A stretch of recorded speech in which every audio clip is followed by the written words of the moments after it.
For more on the race for the White House, let's welcome back Niall Stanage, White House columnist at The Hill. Niall, as Evan just mentioned, Governor Ron DeSantis firing some campaign staffers this weekend as he continues to trail former President Trump in the polls. It's a big move for DeSantis, but earlier tonight, we asked NewsNation political contributor and former White House Chief of Staff Mick Mulvaney about the firings, and here's what he had to say. Let's talk about it on the other side.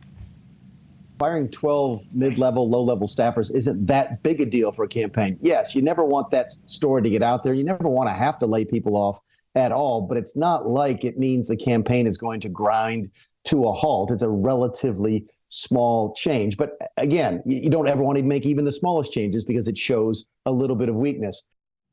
Niall, how do you feel about that? Is he right with that? Is this a move simply par for the course in a campaign, or are there deeper issues to keep an eye out for?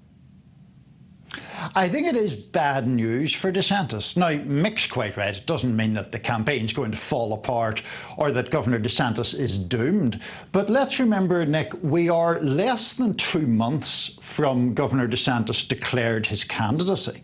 To be in a situation where you're having to lay people off within 2 months of launch is by definition a bad situation to be in.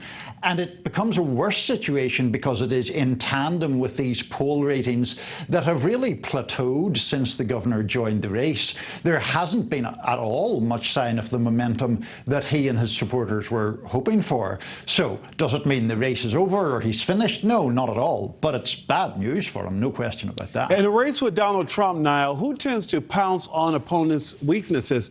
Will this be a go-to for the former president when he takes jabs at DeSantis in the future?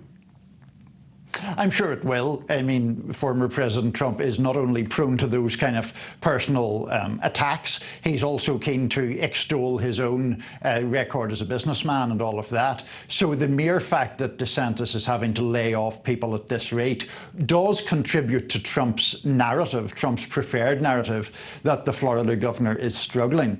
We already see the former president talk about DeSantis's poor poll ratings. He has talked a number of times about the idea that the governor was saved in his initial bid to be governor of Florida by then President Trump's endorsement. So this will be another arrow that Trump can fire in the direction of the DeSantis camp. Now, 2 quick questions I want to ask you. DeSantis isn't the only one struggling. It looks like Mike Pence is struggling as far as fundraising, and Chris Christie seems to be on the ascent. Is that how you're reading things? Yes, broadly, and particularly so in the case of former Vice President Pence.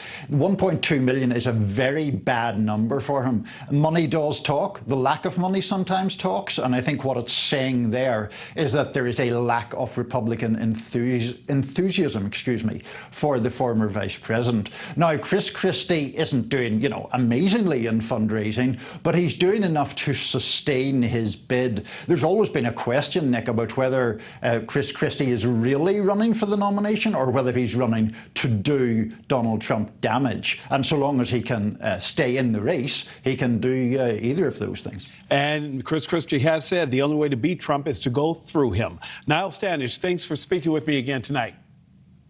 Thank you, Nick. Thank you for watching. Go to newsnationnow.com to find News Nation on your television provider. And don't forget to click the red subscribe button below to get more of News Nation's fact-driven, unbiased coverage.